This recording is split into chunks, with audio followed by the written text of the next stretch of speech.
नमस्ते दोस्तों, मेरा नाम है उमंग। आप देख रहे हैं गो गेमिंग एंड टेक्निकल।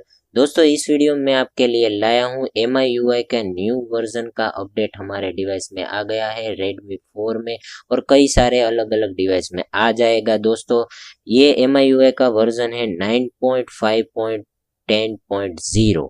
ये स्टेबल अपडेट है। अब सभी इसके अंदर जो भी अपडेट आएंगे MIUI 9 में सभी फिक्स आएंगे या कोई छोटे मोटे न्यू फीचर आएंगे, पर ज़्यादातर तो इसके अंदर जो बग्स है उसे ही कंपनी अब सोल्व करेगी। दोस्तों, इसके अंदर कुछ ऑप्टिमाइजेशन किया है, साथ ही साथ क्यों ये न्यू फीचर दिए गए हैं, जैसे कि इसमें नोटिफिकेशन के अंदर ऑप्टिमाइजेशन किया गया है। साथ ही साथ हमें इसके अंदर home screen settings, MI apps, browser, इसके अंदर कुछ नए फीचर मिल जाते हैं। दोस्तों, इसको मैं अपडेट करूंगा, बाद में मैं आपको एक नई वीडियो बना के दे दूंगा कि इसके अंदर क्या हमें बग्स देखने को मिलते हैं, कौन से बग्स इसके अंदर सोल्व किए गए हैं।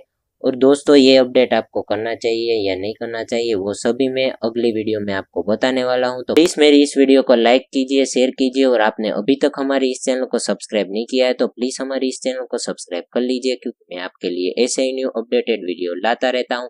जय हिंद, वंदे मातरम।